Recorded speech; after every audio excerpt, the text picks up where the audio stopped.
Good afternoon, evening, morning, wherever it is in the world you are, and welcome back to the Anti-Stall Racing League. This is your IMSA Series Season 2, and this is round number 1 from the Circuit de Spa-Francorchamps. I am one of your commentators, Ava, joined by the ever-lovely Wes. Wes, mate, excited to be back? I am. Let me just unmute myself. Just as you said, you do the perfect intro to the point where I can literally heard you on the stream go, hello everybody. I was like, then you said my name there, and I'm like, great, his audio's fine. Now I've got to quickly make sure that it doesn't repeat itself. But yes, I'm really excited. I can't wait for this. There's GT3 cars out on circuit, and we've got a massive variety, and they all sound beautiful. We have the Audi back, we have the Lambos there. We didn't witness a crash while people were driving around weaving their tyres. We didn't see anything. Don't worry about it. We are ready to go. Yeah, that didn't happen. So, okay. So, we are here with the IMSA series.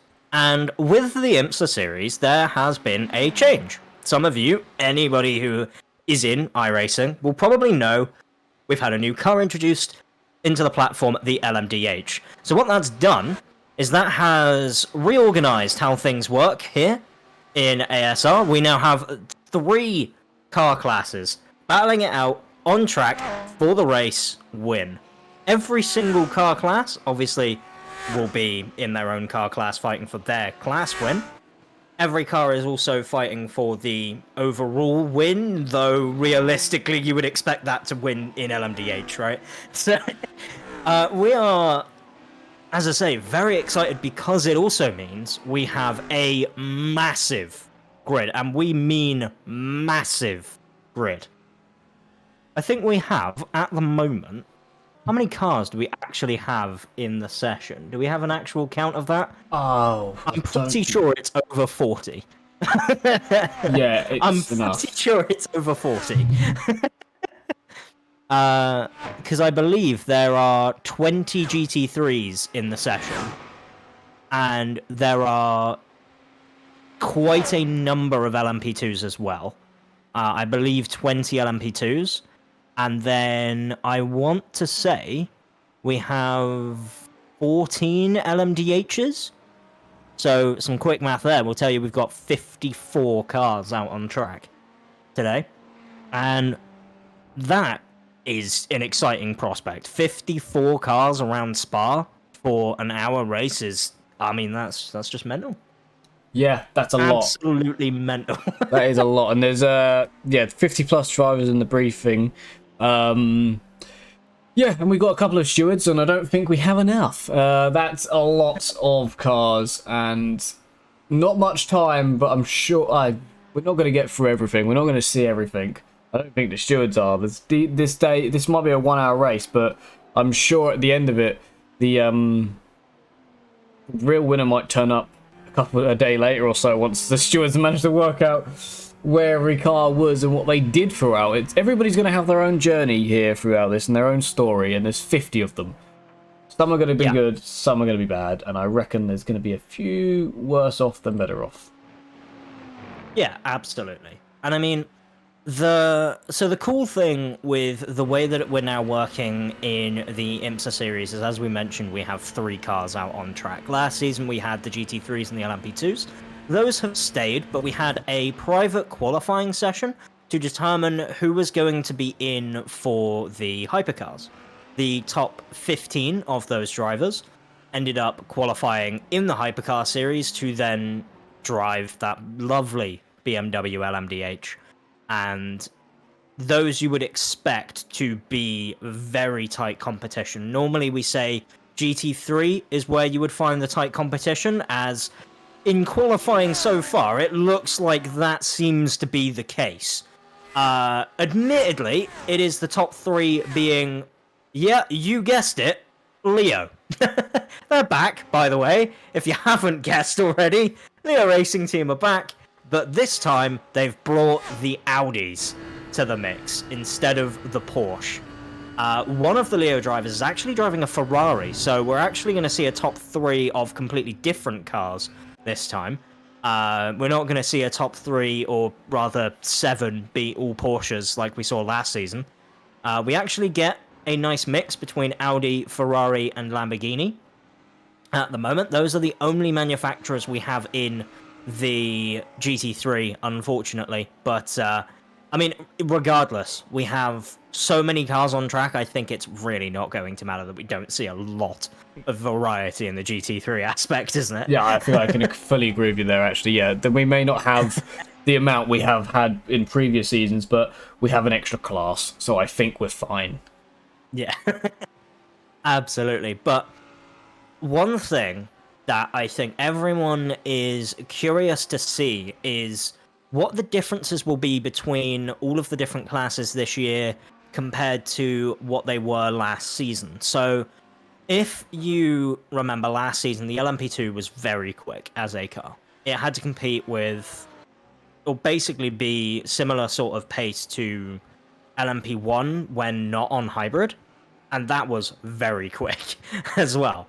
So it's interesting that what they've done is, with the balance of performance change coming into the new season with an iRacing, is that they have given the GT3s, as far as I was aware, they've given the GT3s slightly more power, but they're also heavier. And they've basically reduced the LMP2's power, and I believe also the aerodynamics slightly is adjusted. In theory, that means the LMP2s should be able to race each other a lot better. Obviously, the lack of power means that you would expect people to have quite similar pace to each other. Typically, what you find is that the faster the car is, the harder it is to find people that race around the same sort of pace as you. And instead of seeing this sort of 10-second gap that we normally had between GT3 and P2, it's probably going to be a more around 4 to 5 seconds gap between each car class. Yeah, bigger gap, yeah. Yeah, I mean, overall, it's exciting though, isn't it? It new is. New car, new season. It's nowhere new near the same as last season, is it? Because let's think about it. Even the fact that we've got, obviously, a whole new class, hypercar. We've got the LMP2, but it's nowhere near the same car now, as you just said. They completely changed it. And then GT3, we got Audis. Didn't have any of them. We got loads of Lambos and some Ferraris. Completely different class is GT3 than it was last season. So all of it's throw last season out the window. Doesn't matter. It's completely different. Yeah. And I think what we'll find is in the first few races of the season, it'll actually be more... In GT3, it will be a case of who is getting used to the cars the fastest. At the moment, you would argue that's Hakon and the Leo boys. All very, very tight.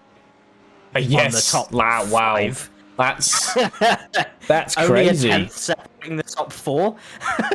Well, not even a 10th separating the top 4. Yeah, that's pretty nuts. That's not what.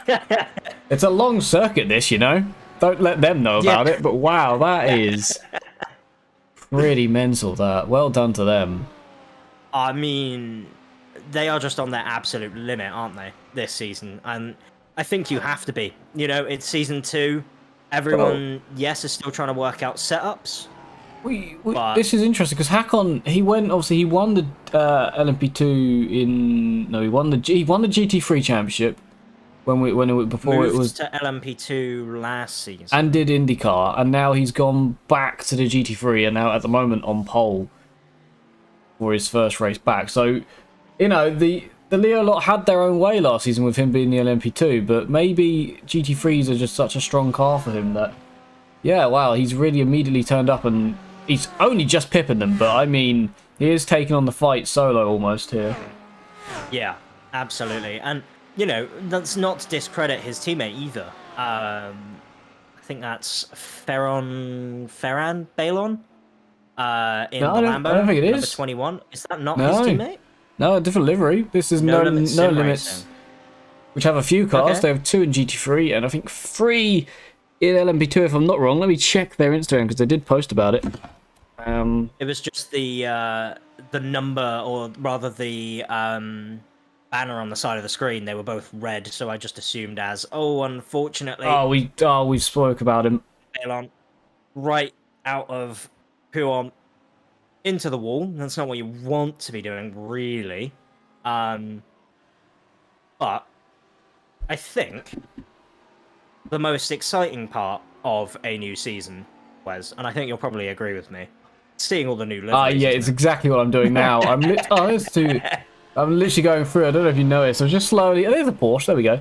I've seen this livery about on the Discord. Look at it. It's got cars on the car. Look how cool that is in the detail. That's a lovely shot through turn 1. Look at it. That is. I feel like that's similar to one of the Win Racing liveries in real life. Almost that Win-inspired livery, as Fabio Ponta decides, you know what, Hakon, let's just go almost 2/10 quicker. Yeah, I'll take the pole away. Well, Leo Racing's back at it again, I guess.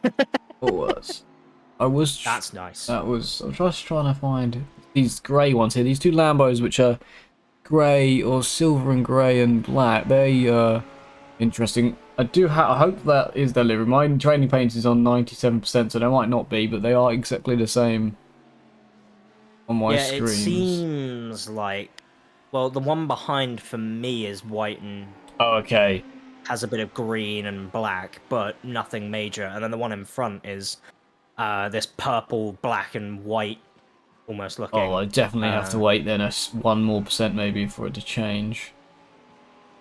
It's done the percent and it hasn't changed, but we'll see. Hopefully, at some point in the race, if this isn't their livery, we'll get to see it. But I'm really happy that we've managed to see Jacob's one here. Most of them. Yeah, detail on some of these is astonishing. Yeah, and, as we get through the season, I think what we'll find is we're going to end up having some favourites for the livery design. Yeah, think, the top 3 is intensely close. That is ridiculously close. Might have been on my end there, but I think I had a slight disconnect then. Oh no. Yeah, everyone left. I didn't have that, so I used. Okay, cool. It is just on my end. That's fine. We could deal with that. I think they are coming to the end of the session though for GT3s. Yeah, so it's 15-minute qualifying for GT3, it seems like. Then 15 minutes for P2. Then 15 minutes for Hypercar. Then a 5-minute warm-up. And then, as always, the 1-hour race. We do love a good 1-hour solo endurance. I don't know why it's changed to scenic there. That's not. I did want to stay on with that. Because the top 3 are 13 thousandths away from each other. Just absolutely incredible. As the LMP2s goes to the end of the grid, end of the pit lane to warm up, which is absolutely awesome. I love watching that. But yeah, look at that. That is too close on a 2-minute lap time. That is. Yeah. Mental. Absolutely mental. To see the top 6 separated by 0.4 of a second is really, really nice. But then you look a bit further and you see that the top 3 are only separated by 0.01 of a second, and you're starting to think, huh. What that is basically people not cutting a corner by like a tire tread worth of of difference. Yeah, Like it's- that's ultimately that is what you're saying there. You're saying that the reason why they're super super close is because someone didn't cut the corner quite the same as somebody else. Yeah, Nespolino's made that so close. Top, Even closer. yeah, top 5 Yeah. all within 2 tenths. I like how the fact that GT3s are coming towards the end of their lap. The LMP2s are already. They're not even. They've been told they can go. They're not waiting. They're on the circuit too now. So have a look at some of the LMP2s while they're out there. But they've allowed the GT3s obviously to go around and finish their laps. They are coming to the end now. The GT3s are right at the end of their lap, whereas the P2s are literally just halfway around the circuit when these guys finish. So we won't see any GT3s getting in the way, unless, of course, one of them misses the fact that their qualifying session is over, but that doesn't look like it's to be the case, as everyone's coming into the pit lane, and the LMP2 qualifying is getting underway. Now, I'm not sure who that is coming, or just approaching the bus stop, I should say. Let's see, is that Mark? I'll do a smart thing and change it to car number, and we can work that out. Number 33, just coming across the line now. Followed by number 8, James Ebram. 33. It's nice to see James back. Yep, Mark Hutchinson for that lovely Altitude Esports livery, by the way. Absolutely gorgeous looking car. We saw it on the Ferrari last season, if I remember rightly. Yes, we did. Yep. And now we're seeing it on the P2, which is awesome. I do love the Altitude livery. I loved it on the Ferrari, and I'm probably going to fall in love with it all over again in the LMP2. But behind him is a man who was very quick last season, James Ebram. And it's going to be interesting to see with the assumedly lack of Leo drivers in LMP2, and I could be wrong about this, there could be some Leo drivers in LMP2, but I can't see any. I think the other Leo drivers are in Yeah, I think LMDh. you're right. I think you're right. They haven't spread to all 3 classes, have they? I can't see any at the moment. I'm looking through the names, and no Italian names, realistically, is what I'm looking for, have stood out, I must admit. So I'll agree with you there. So potentially we have Leo in the... I think we was it four? Is it for the three GT3s? It seems for Leos, and then I don't know how many they will have in 3 in Hypercar is what I saw in practice. Okay, so yeah, 3 and 3. Then they've gone for. Yeah, so they have the same as what they had last season, I'm pretty sure, in terms of entries entered. Because I believe they had 3 in GT3 last season and 3 in LMP2. Yeah, that sounds familiar. So they've got another 3 in GT3. Those 3 are Fabio Ponta, Alessandro, and Luigi Nespolino. Alessandro being the new name in GT3 for the Leo Racing guys, I'm pretty sure. As coming across the line now, we will see a representative difference between GT3 and LMP2. Now, I'm a little bit surprised, if I'm being honest. I thought the gap between GT3 and LMP2 was going to be closer than this. Yeah, it's still a pretty big one, isn't it? I'm a little bit worried. Still quite a big gap. They're in the 2:03s. 10 seconds, realistically, to the slowest to the fastest at the moment. Yeah, and, you know, one thing that surprises me is that, if you think about it, so if we say that LMP2 guys are, realistically, if you took the same skill level of driver and you put them in the LMDh and the LMP2, and it was just the car performance that was different, realistically you would see a 4-second gap-ish in qualifying trim. However, what we know from the pre-qualifying in LMDh is that's not the case with the times that these LMP2 guys are doing right now. I think the fastest I saw in the pre-qualifying was around about 1 minute 59-ish, like a low 59. But a lot of people were around that 2-minute lap time.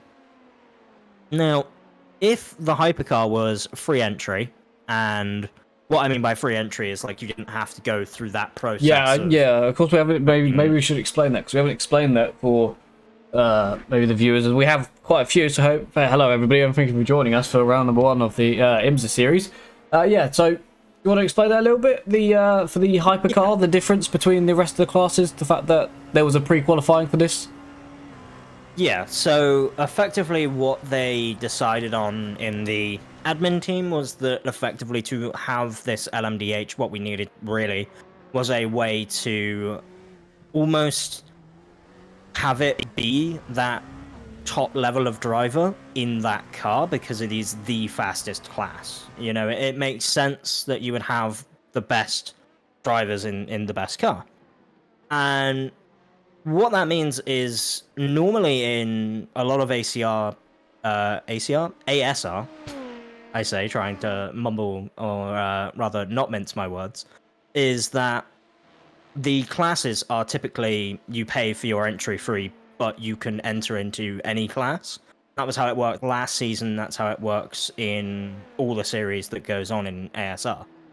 In the LMDh, it worked differently as there was pre-qualifying running for, I believe it was a month. I could be wrong on that one, but I believe it was a month. I'm sure someone will correct me on that one later on. And that qualifying was basically to determine who the top 15 drivers were in that car, and then those top 15 got entered into the hypercar series, the hypercar class, which then obviously they had to pay their entry fee as everyone else has. And yeah, ultimately that's what's ended up happening, I should say, and that's given us a good indication on where we expect the level of the hypercar drivers to be as well, in terms of qualifying pace around Spa, because that was the circuit they did it on. So we saw them, as I say, quite a few of them were around that 1 minute 59 as Travis decides that he's going to lock his brakes into the bus stop. I'll say, I was looking at my screen, I looked down for a second, looked back up, and he's just disappeared. He wasn't there anymore, just a cloud of smoke, and there's another one spinning in the background as well there. And Catman, I think, has just sent it a bit too hard, and he's now in the pit, so yeah, he definitely did. He's locked his brakes as well. One thing I do note, that the hypercar, from what I've seen on boards of watching people practice it looked quite difficult on the brakes. The rear brakes are a bit snappy. Yeah.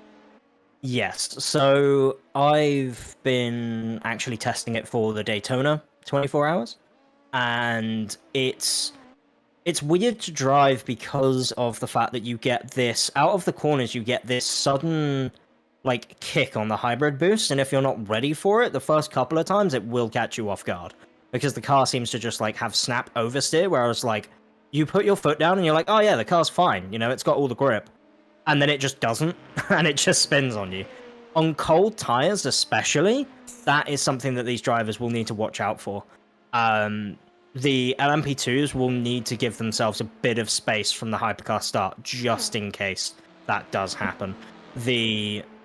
Yeah, I think the hypercar start is going to be a little bit more looked at than the other classes because it's newer.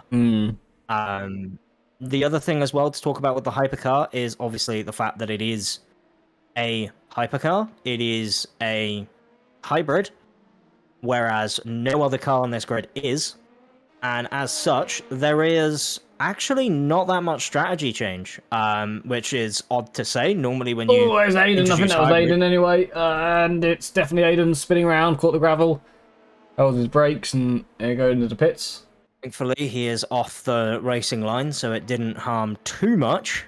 Hello, Costa in the chat as well. Hello, how you doing? But yeah, as I say, it's going to be interesting to see what the hybrid does in terms of will it change people's strategies, because so the way that it works is the hybrid in the LMDh is that it's set to amount of changes per lap. So I believe it's set to 3, but it could be more. Again, if someone knows the exact number, feel free to correct us. We, as commentators, make mistakes, and we fully expect to. So if anyone picks us up on it, we're absolutely fine with that.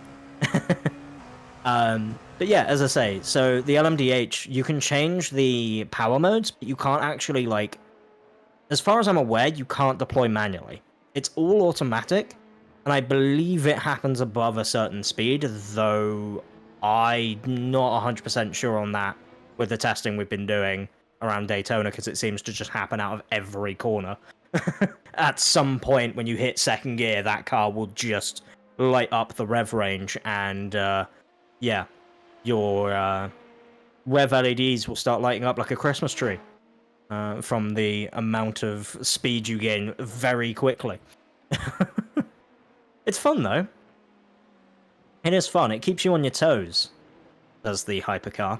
And, you know, I'm sure these LMP2 drivers, having quite a few that I reckon have done a lot of driving before in the LMP2, I imagine these drivers will be just trying to get used to the way that the car handles now compared to how it did before, because it has changed. It's not as planted as it used to be. It does move around a lot more in the corners, which, personally, I think is a good thing. I think it's nice to see these drivers having to hustle this thing around. He's hustling it! As we see. He kept his foot in, I think, there. You talk about hustling, the drivers are just completely showing, yeah, he's pulled off, that's lap gone. Hustling is an understatement. That's probably his qualifying over too. He won't get around to get another lap in, so yeah. Wow. If you ever wanted a demonstration of us being, well, you being correct, there you go. There it is. Wow. You know, I like to say that I know my stuff, but at the same time, I'm also open to criticism, so I try and research as much as I can of the differences between all the different classes, but some things do get overlooked and missed. Obviously, if anyone also has anything in the chat that they would like to know about how the multi-class works here within ASR, how it works just in general, differences between, you know, how it works in the real world versus how it works here, feel free to get involved. Oh, there's more hustling. Benjamin. Same corner as what Aiden spun as well, so that seems to be one where the drivers are maybe taking a bit of a liberty and a bit of a chance. There's a lovely livery here from Benjamin. That is, absolutely I'm gorgeous. biased, but it's lovely, yeah, absolutely gorgeous. Not sure if he's an independent or a team. He doesn't seem to have a team anywhere, so he seems like an independent and a quick one at that. Yeah, absolutely. And again, the LMP2's pretty dang close between all of them. He's just... Is he setting up for another lap and just decided that was, set up for another one and go again? Yeah, set up and go again. Obviously, we saw him make that slight error so on this corner here, so maybe decided against it. But yeah, if you do have anything in the chat, do to us, ask questions. We can reply. It's always great fun. Absolutely.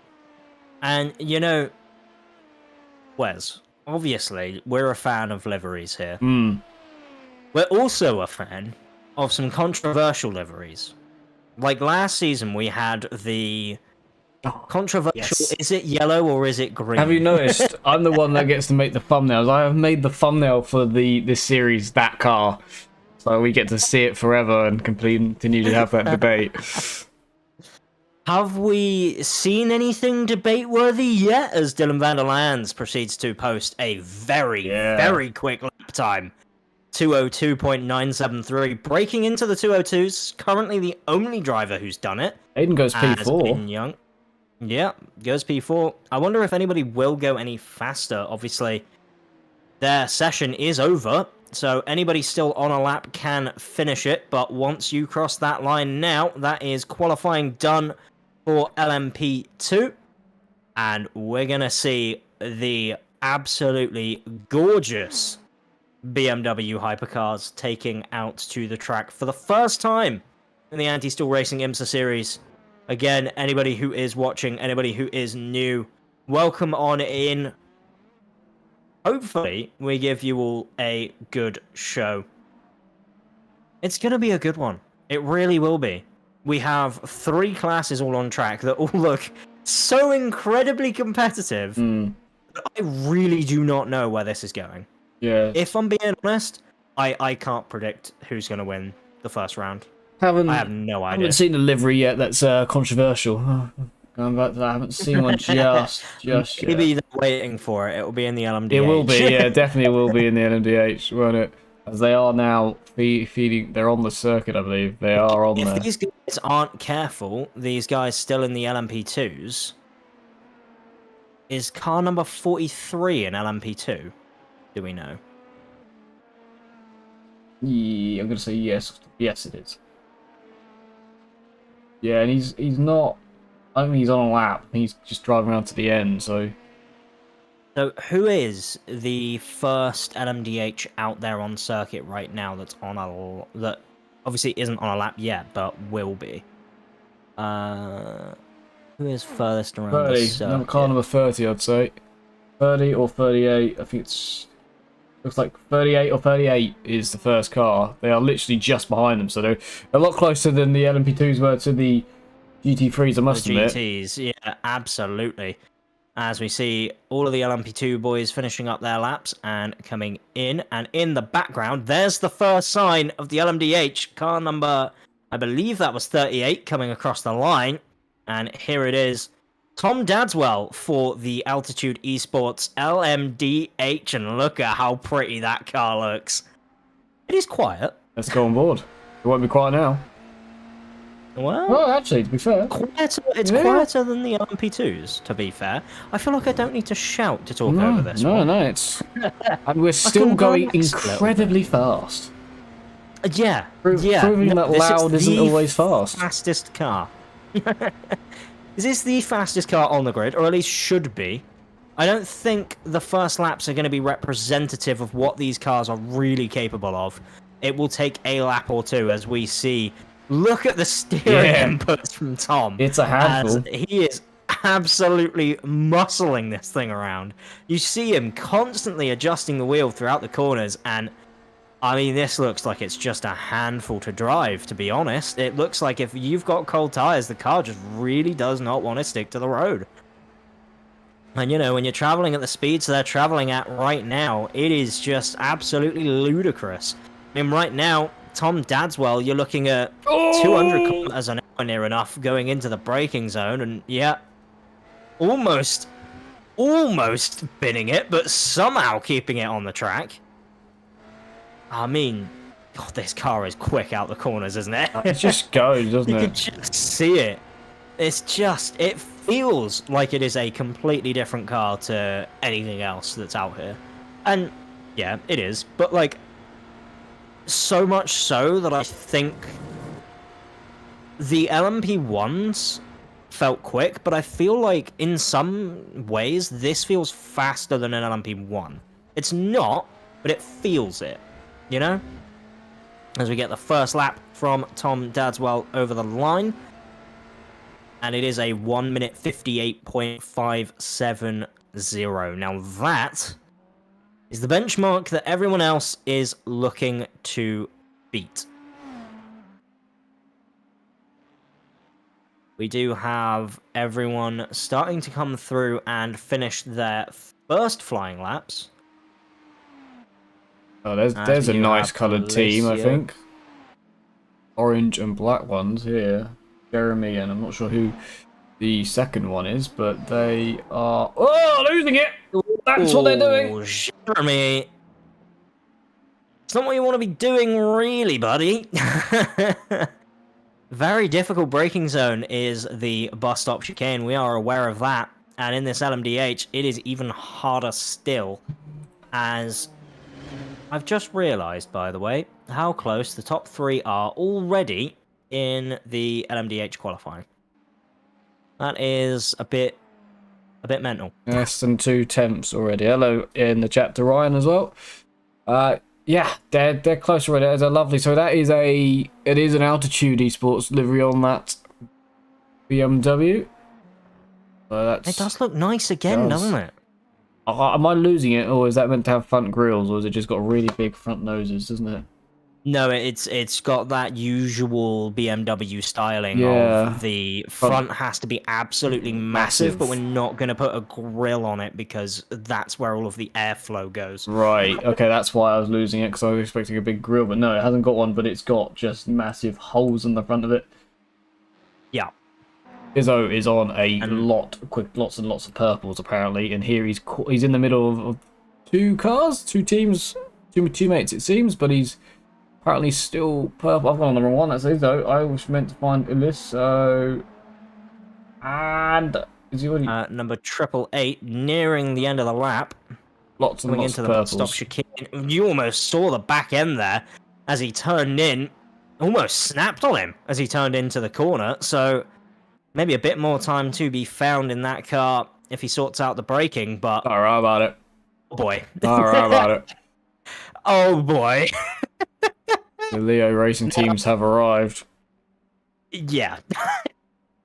This is what we saw last season. There was quite the gap between some of the Leo racing cars and some other of the drivers, and Alessio has been putting in the work, apparently. Yeah.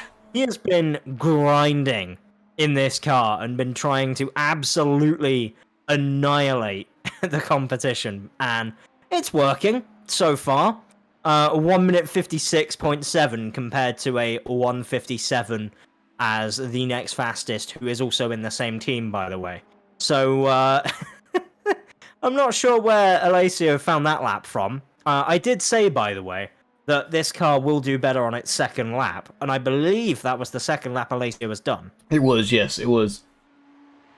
So, if you can, and I feel like this is going to be a strategy people will figure out throughout the season, is your first lap out of the pit lane is your warming the tires.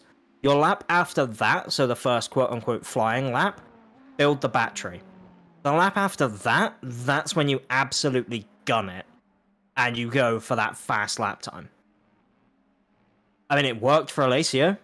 His first flying lap was a 2 minutes point, like, 4 or 5. So he wasn't pushing at all. And he may have made a mistake, but I don't think so. I think he used it to help really push those tires, really warm those tires up, and then go for an absolute flyer on the next lap. How much, it's always a conversation that happens in racing no matter what. How much is slipstream affect on these cars? It was absolutely massive when it first came out. I don't know if it's changed since then, because I believe they did adjust the slipstream on the BMW, because the first one was absolutely ridiculous. It was like, so coming out of the bus stop chicane, you could be at Daytona, by the way, just as a reference. You could be 1 second behind the car, and going into the braking zone of T1, you'd be about half a second in front. It was that ridiculous. And it was absurd. I don't think it's as important now, but it is still very important. You're going to notice that a lot of people are still going to be trying to use the slipstream to the best of their abilities, because that is ultimately how this car will gain a lot of the top end speed, is with the slipstream. It won't be with the hybrid. The hybrid will get you so far, but the slipstream will take you to that glorious 330 kilometers an hour that seems to be the cap on these cars. Maybe slightly more at tracks like Le Mans, so this where is you're running slightly lower downforce. New name from the Leo team. I haven't seen this one before in ASR, but it's a new name from the Leo lot. So, Andrea Frasinetti. Let's see how they're doing. Currently not setting any purples, but they are green, which is a good sign when your first actual lap was a 207. Yeah, so I feel like, as you said about the cool lap, do the first one, get out there, I think like that's what's happened here. So this might be the gun it lap, which is intriguing to see where this will put them. There's 14 cars in the hyperclass, and then lots and lots of the rest of them. I would count them loads. Yep, 20 each. 20 each, okay, lovely. It seems like, yeah, there's 20 LMPs. No. And that's P2. So there you go. There's the gun it lap. P2. Yeah. And again, 2/10 in front of one of his teammates and 5/10 behind the other one, I believe. Oh, I've got on board with somebody that is having moments and moments. No wall found, though. Yeah, Sophia absolutely sending it into Puon, and yeah, realizing maybe this car doesn't grip the same as an LMP1 car. I don't know how much endurance racing experience that they have, but if they've driven the LMP1 in iRacing before, maybe they're used to driving that and realizing that the LMDh is not quite as fast through the corners. Still mega quick, but yeah. It's interesting to note, by the way, that the slowest LMDh time so far is actually only 2 and a bit seconds off. Sorry, not 2 and a bit, 3 and a bit seconds off what the fastest LMP2 time is. So that 4 to 5 second gap seems to be accurate for the LMDh to LMP2. However, it is significantly more than that from LMP2 to GT3. Now, I don't know if... Do we have any track records for previous seasons in previous car classes? I don't Because feel I'd like be interested to... Don't think we've done Spa compare. before, have we? Or am I Did losing we it? not do Spa last season? Top of my head, no. Oh, I may not have been here for it. Top of my head, if we did do it. Or did we do it? Maybe we did do it, and it was find last season. But like we have done Spa, and it was at night. That is what I'm starting to think. If I remember rightly, as I'm pretty certain. Archive either, do we? No, I'm pretty certain Lorenzo is about to smash a time in here that could be quite big, and it's not quite big, but it does stay P3.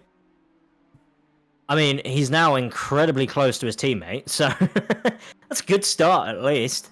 But yeah, I'm just trying to see if we have that comparison between older LMPs versus new LMPs. And same with GT. No, we did not do Spa last season. We did Indianapolis as the opening round. So, no Spa last season in the 10 rounds that were broadcasted. Well, I'm going to have to press the buttons for the trading paints because this is, I'm pretty certain, the BMW skin, so... And they have a team name, so I'd like to think that maybe there is a livery on this car. Nope, that is the same... That is the same livery for me as well. Oh, that okay. is the BMW livery. Everyone else is up to date except that one. So either they haven't actually updated it on their end. Just done it, redone it, and it's changed the livery to a GZR. Yeah, GZR livery. So, Righto, I will refresh my trading paint. I am only on 7%. I'm not sure if we could have just given the wrong paint out. But we'll see. Let's hope not. There are two. I noticed there's 2 other GZR liveries in the hyper class. I think this team is solely in the hyper class with season. It would seem a new team as well to the cause, but the GZR, I don't know why I keep changing how I'm going to pronounce it. Doesn't say that. It says it says VR, doesn't it? VR. Racing, I think, is going to be the easier way to say it. Yeah. Yeah, I'm not. It's not. We'll go with VR Racing. A weird reason I'm not being able to pronounce it until you heard me yesterday, Tuesday, on the TCR when I had to start reading all the Italian names. Very difficult as we have come to the end of qualifying. So what all laps are now... Well, let's finish them, basically. Everybody's got to try and finish them. A driver from each class hasn't completed a lap time in qualifying, by the way. Sophia didn't get a lap time in Victor in the GT LMP2s even, and one other driver in the GT3s didn't get a time in. So I'm not sure where they will be part, I guess, at the end back of each class. Yeah, they will be at the back of each class, for sure. It'll be interesting to see how far out the guys spread themselves. Obviously, keeping in mind that I think the difference in starting speed between Hypercar and LMP2 probably means you can get the LMP2s a lot closer to the Hypercars. Whereas I feel like GT3 to LMP2, starting speed-wise, GT3s, I reckon, would actually catch up to the P2s if there's an incident there, if the gap is closer, you know? Yeah. Like, I would say probably about a nice 10-second gap between each class, at the minimum. Would be nice. But we'll see. We'll see how they want to do it, as the Leo Racing team, I believe, have taken pole, second, and third. Yeah. And fifth and eighth as well, I believe. oh, is there even more Leo guys? Is there 5 Leo Racing drivers in LMDh? That's a bit greedy, is it not? Yeah, it's a bit greedy. Must like the car. Yeah, absolutely. I mean, more power to them. You know, absolutely go for it. But yeah, it's going to be interesting then to see how that works, because as we saw from last season, the Leo Racing guys, they race each other. They race each other pretty hard. Yeah. There's racing each other, then there's how they race, and they do not give an inch to their teammates, and it's fantastic, and I love it. Yeah, you would always think. I was going to say that it has created lap 1 incidents. Mm. In back-to-back races, most notably Fuji and Monza. I'm sure they would love us to bring that back up again. But, you know, it's a new season, new car, new opportunities to send it into T1. Yeah, new opportunities to find the back of their teammate's car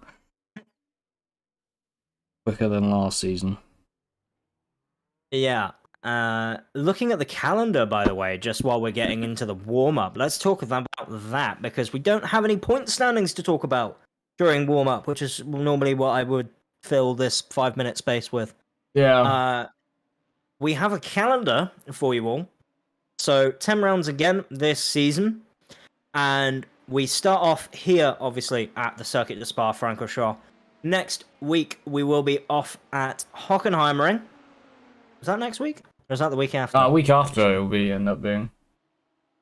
Oh, yes, because next week is New Year's. And, well, the week before New Year's. And I'm sure with Christmas being what Christmas is.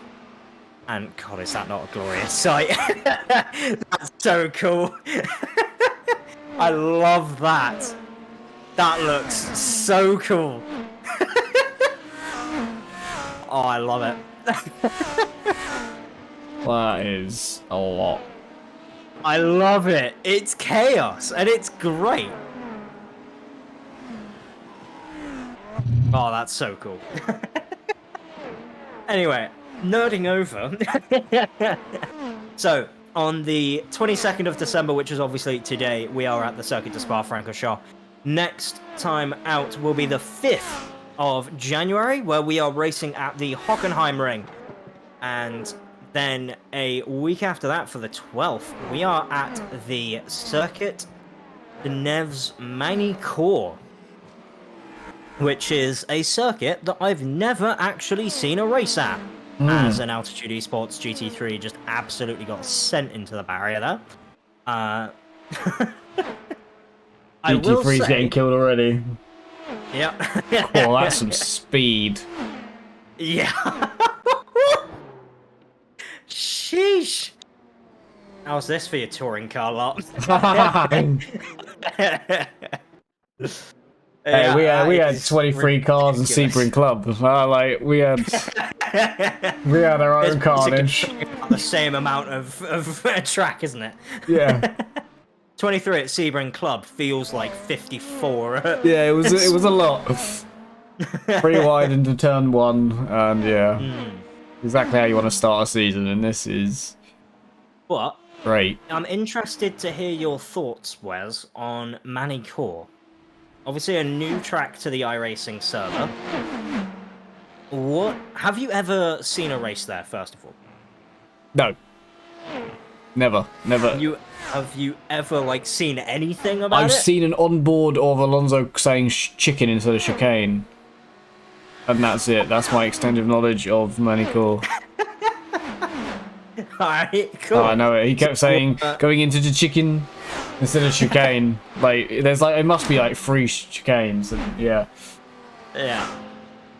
You know, I'm excited for a new track. You know, it's been a while since we've last had a new track. I mean, Fuji was the most recent one, I think. Yes. Yeah. Fully. Which is a circuit that we don't have this week. We do not have Fuji, sorry, this season, not this week.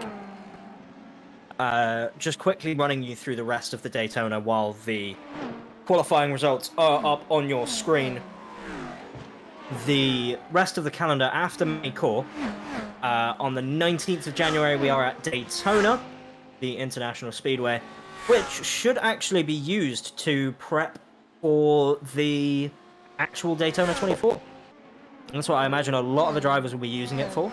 So I'd imagine that race will be a very competitive one because a lot of those top drivers in Hypercar are definitely going to be racing in that Daytona 24.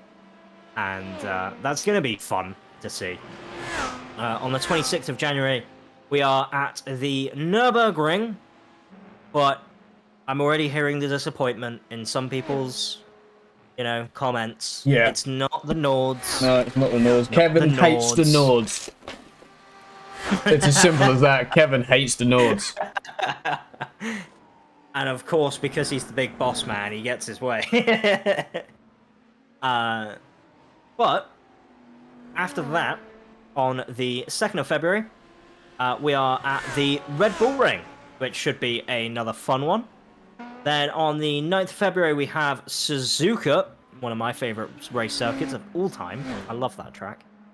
The 16th of February, Road Atlanta, which is going to be another one that I am excited to see.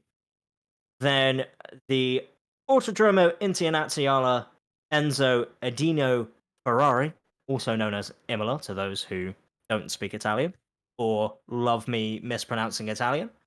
As I'm sure Alessio knows by this point, Bernardi, that is. Something that we've constantly talked about. It's how I kept pronouncing his name wrong, and I'm not going to stop. The first time I saw it, Alessio's name, obviously a lot of you are probably seeing that it's not Bernardi, it's Bernardini. And I just missed that completely. The N and the I at the end just didn't go through in my head, and I called him Alessio Bernardi ever since. It's cool that he respects that though. So, you know, it's all fun and games here. We commentators love to butcher people's names. As I will say, that grid is looking very nice indeed. Well, they're already going. I don't even get half full lap here. Yeah, no, not a full lap. We are starting already out of the final corner. Well, second to last corner, I should say. As all of the LMDHs come through and get hidden behind the trees, which is always a lovely sight. Thank you very much, cameraman, for showing us that. As going into the bus stop chicane for the LMDH start. It's a quiet one, isn't it? You can't hear him at all. Look, I've got a whisper. Like a Formula E start. Green flag. Enjoy it. And we're waiting. Going. They are green. Alessio has indeed gone, and we are green He's- for the first time here, as there are a lot of cars that seem to have just broken in the middle of the straight for seemingly no reason, as we are 3 wide in the back, quite all over the place. the LMDh start, but we're starting to get it cleaned up now as everyone starts going single file through Old Rouge and Radion for the first time. Let's jump on board with our LMP2s as well. See how our LMP2 start has gone. Looks pretty clean for them. Oh, hello. As everybody is already single file. Chaos in the background, though. Not sure if you can get an eye on that, as someone stopped, I believe, coming out of that final corner with massive smoke on in the background. But the GT3 start, we'll take a look after this replay, see what happened here into turn number 1. So, into turn 1, everyone seems like it is nice and clean, but we are on board with Leon here, and... Oh, he just... something goes wrong for him, definitely. And how is our GT3? There's chaos there! In one of those corners, that is Speaker's Corner, there are so many cars off track. I'm not sure if we can get an idea as to who those are, but that's a lot of LMDh cars currently off the circuit and dropping down the order quite rapidly. As I believe we're seeing a few people already coming through. There's one of the VR racing guys, that is Daniel, coming through. I saw quite a few people lose it in speakers, and there is another one with a tire missing as the new damage model is coming into play as well.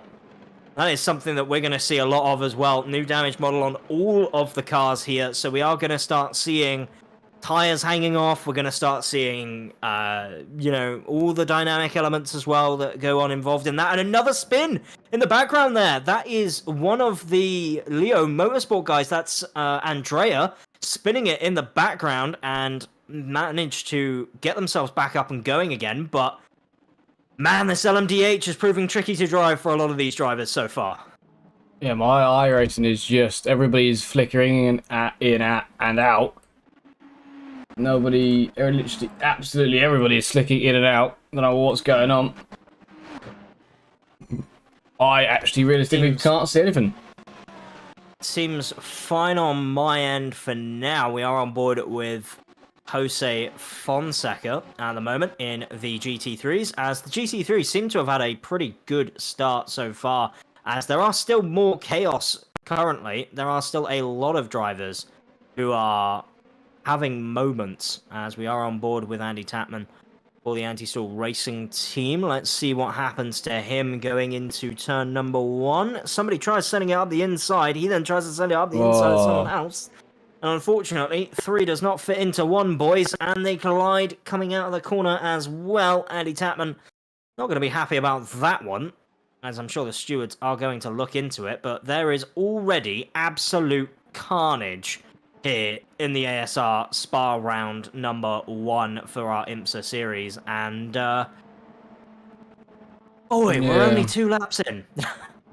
Trying to work out what's going on, because it was fine when the hypercar started, but since then, now still everybody's flickering in and out for me, so I'm trying to work out what is happening and what I could try and change to fix it. My frames see fine. Apparently I think it's just possibly straight up my connection, which may be the issue. I'm not wrong. As we see a pass being made, or we would have seen a pass being made. That is Sophia Rudpath getting past Lorenzo Castellani. And made rather easy, so I'm not sure if Lorenzo has damage. They are in the pit lane, so I believe him and another anti-stall car are both in the pits, actually. There are a lot of Leo Racing LMDHs currently in the pit lane, so I don't know whether or not they sustained some kind of damage, but yeah, that is unfortunate for both those cars. As further up the field, I believe, actually, if we can jump on board with LMP2, Benjamin and Connor, that's the battle for 7th in class, is very much heating up. Sebastian van den Heuvel is also amongst that very tight group of LMP2s.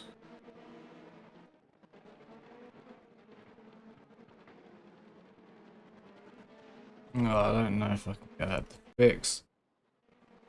Oh, I don't know if I can. I'm trying to work it out. I definitely think this is more of a connection thing, it would seem. As. Yeah. Sure.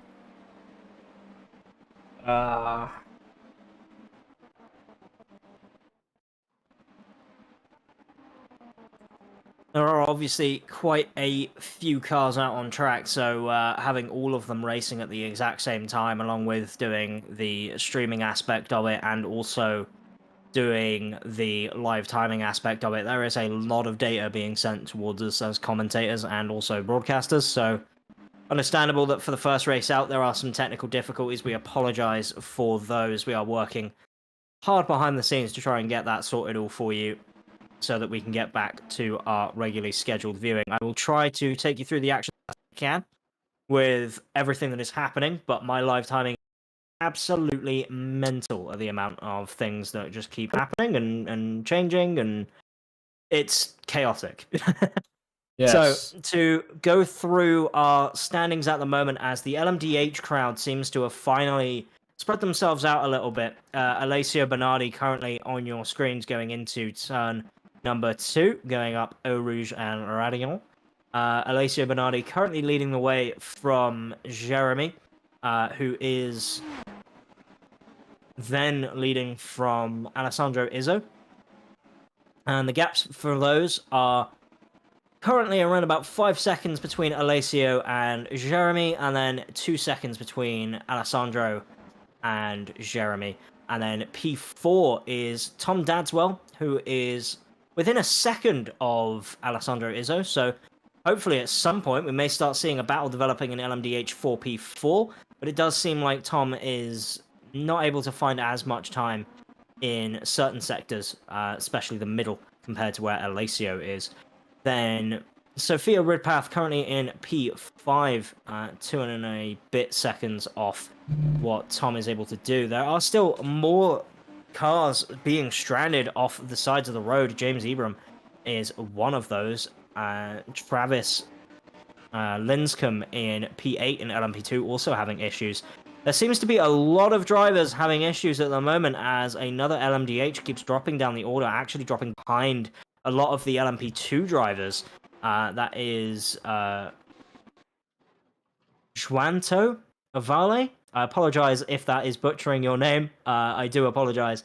And Andrea Frasinetti in LMDh 9th and 10th respectively, having issues and not really able to get the most out of the car. As, again, there is another spinner off in the background of Speaker's Corner.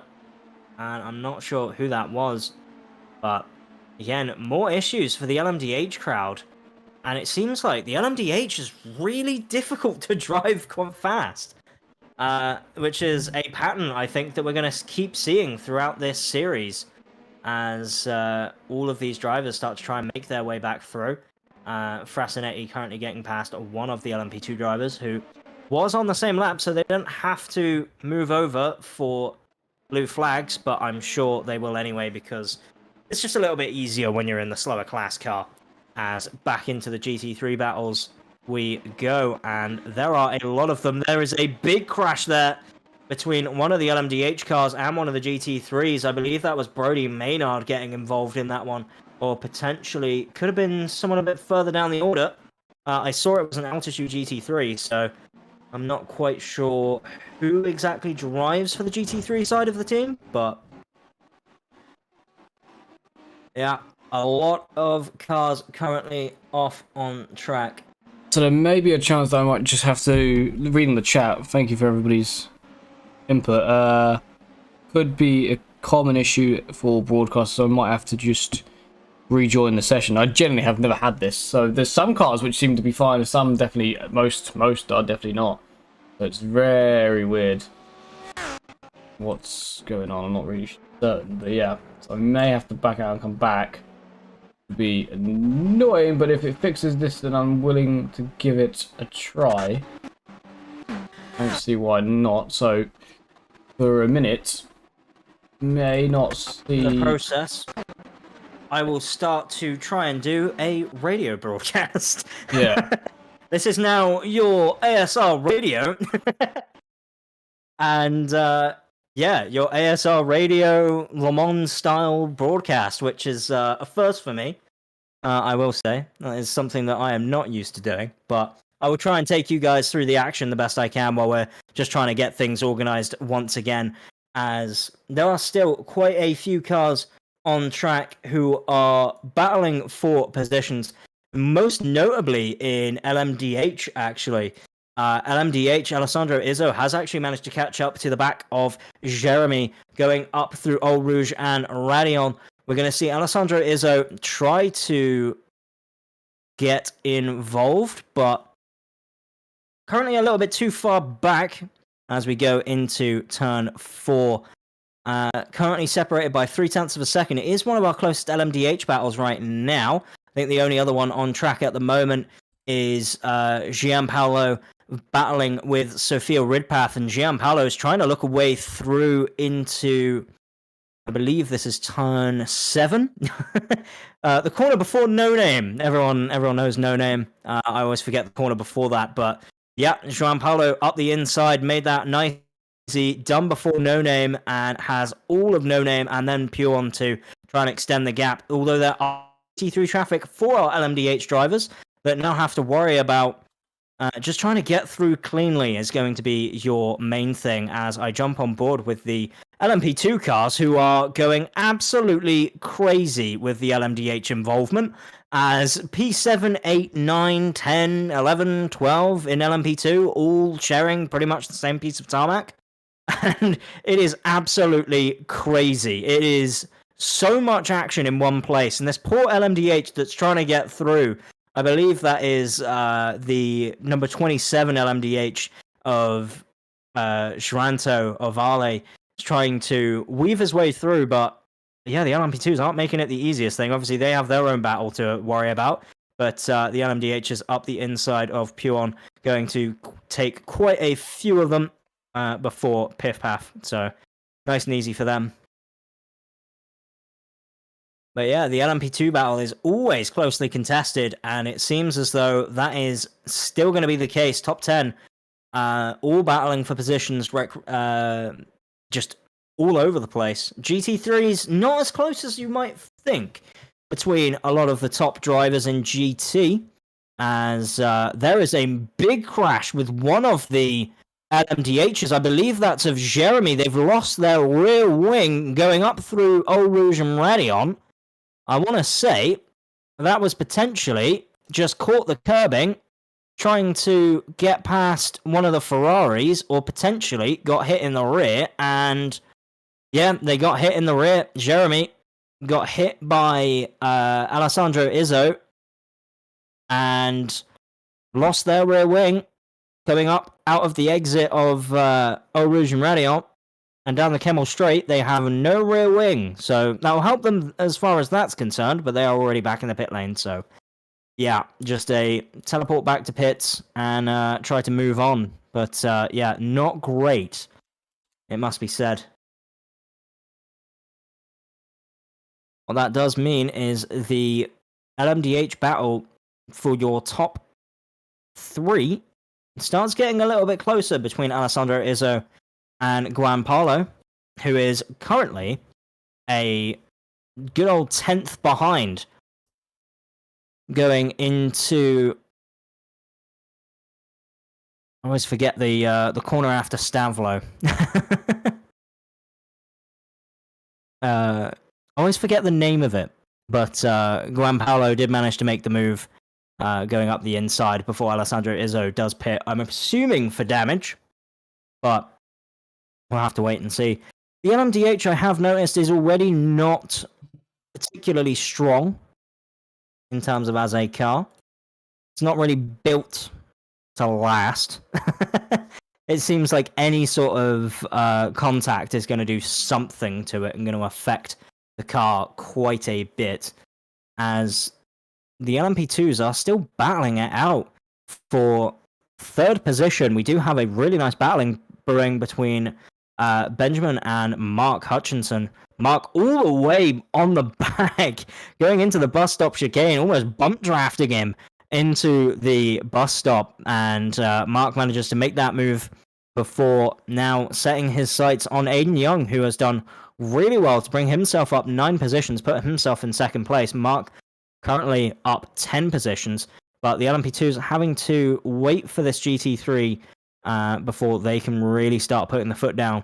going into Eau Rouge and Radiant. Managed to do that quite nicely. So the LMP2s still have more than enough power to get out the way of these GT3 cars and make it nice and clean through. As one of the LMDHs, that is Joanto, is coming through and starting to get through the other LMP2 cars to join the back end of the LMDH grid. Oh, it looks like it's worked. It looks like it's worked. Whoever said it was a god for saying that just backing out and coming back in. Oh, who knew that just doing that would work? Oh, who knew that turning it off and on again would work? There we go. So where are we at? Always the thing that ends up working is a good old turn it off and on again. Turn it off and on. Look at that! What a fantastic! And it's just crazy as soon as I've come back just to look at where we are. Right. So let's have a little look. Then let's work out who's racing this.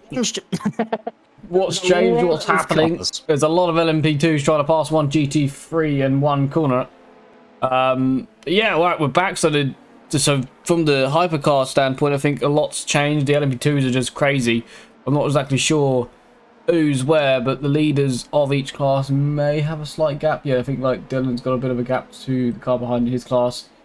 Fabio's leading his by a second, not much at all. Maybe not even leading it now. No, he is. He's got quite more of a gap than it's reading down in the bottom of my screen as my iris just gets a bit going. But there you go. Amazing that it all worked. Thank you very much for at least somebody do. Yes. Thanks very much. Thank you very much for that one.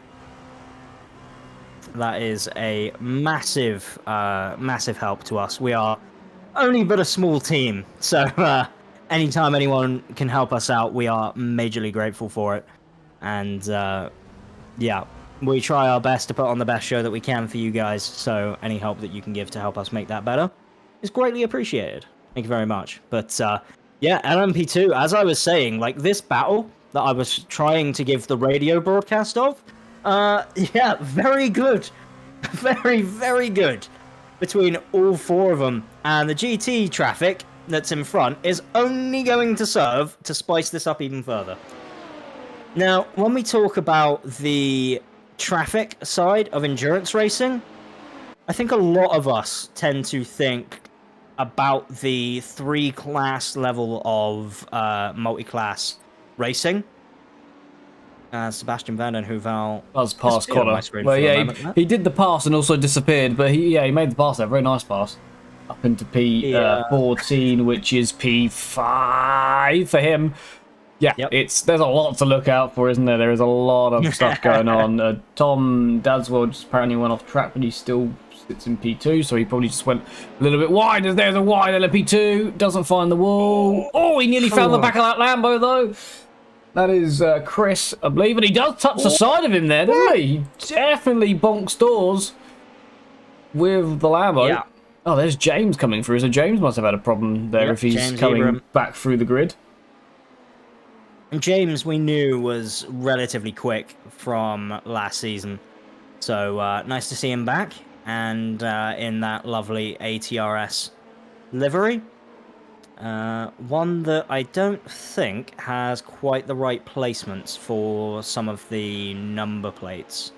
I believe potentially he's using the wet style. There's a big crash for the Lamborghini behind there. Not sure who that was, but he came right back across the circuit and potentially took out some other cars in the process. I don't know. We may have to go and watch that one back.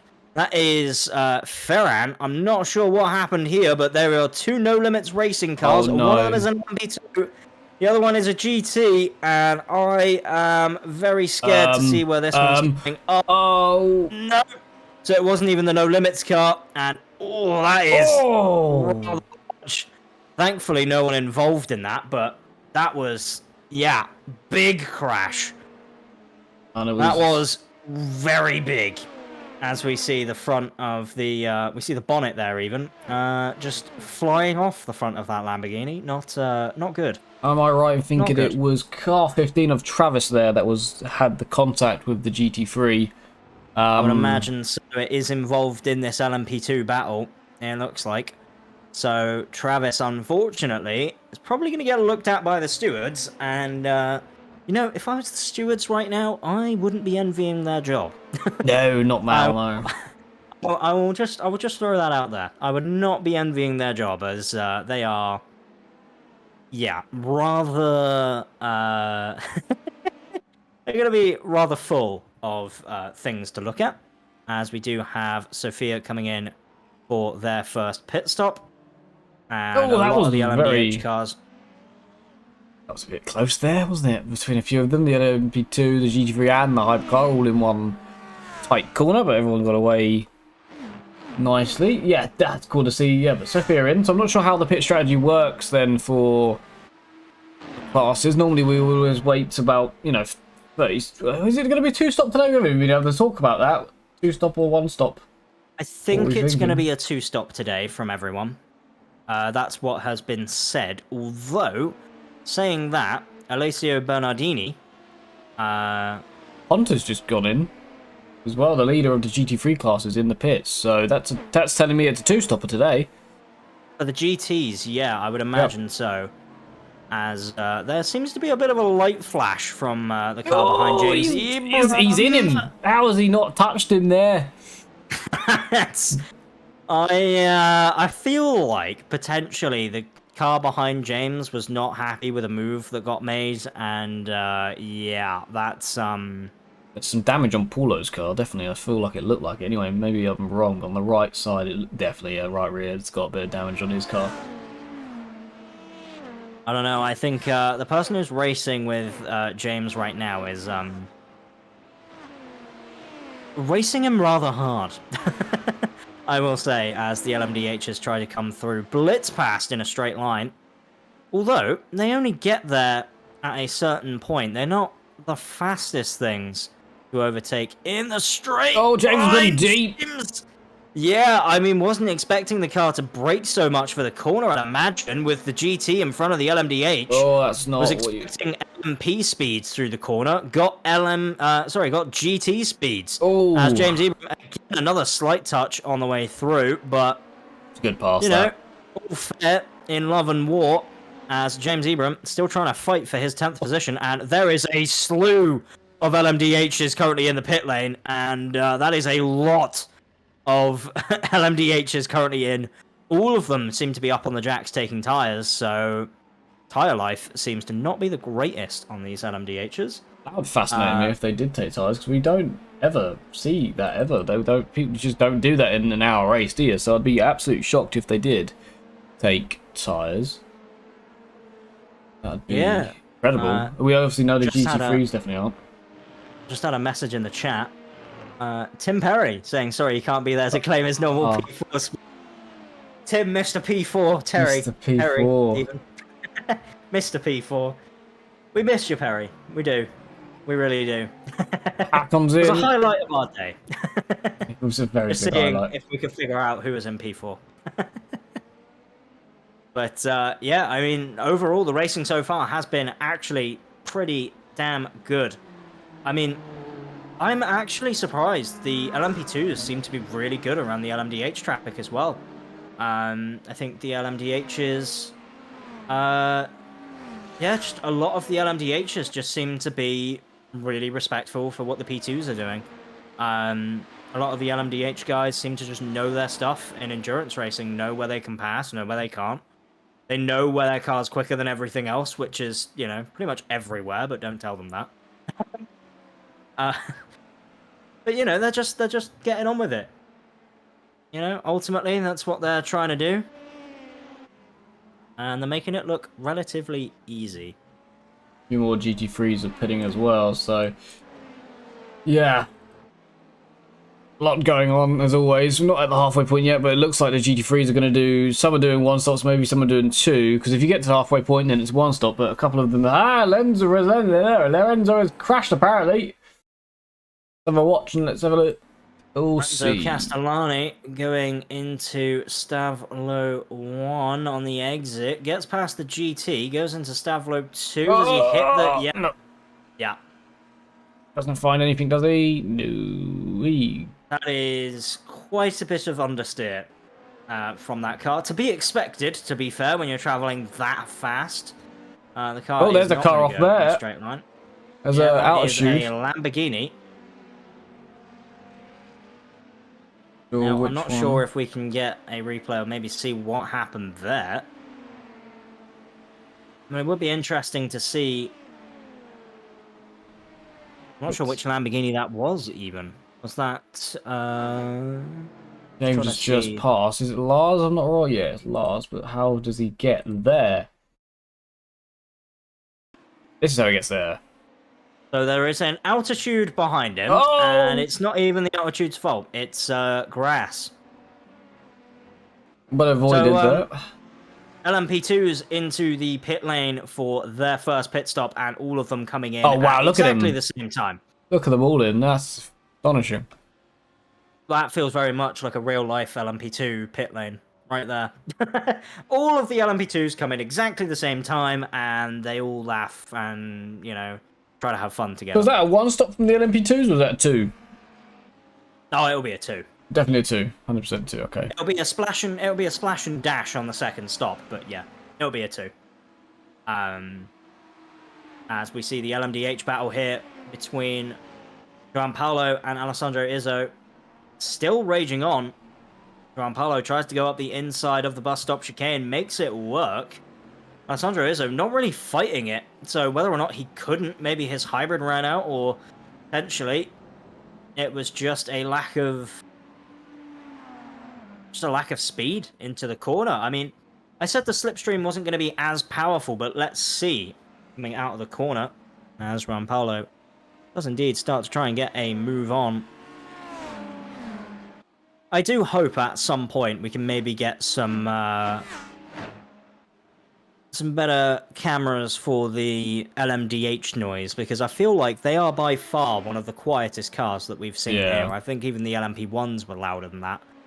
So I'm not sure if that's something that iRacing need to tweak, or whether or not that's on our end, but yeah, the LMDh like we can possibly tweak it. It's a bit of a shame, because the LMP2s seem so much louder than the LMDHs a lot of the time. We've had a Stefan crash. GT3s, let's have a little look. Is it going to be under brakes in the chicane, or is it before? There is a faster car approaching, I think, from the sound of it, but I'd be surprised if they get involved at all here. It's out of the corner.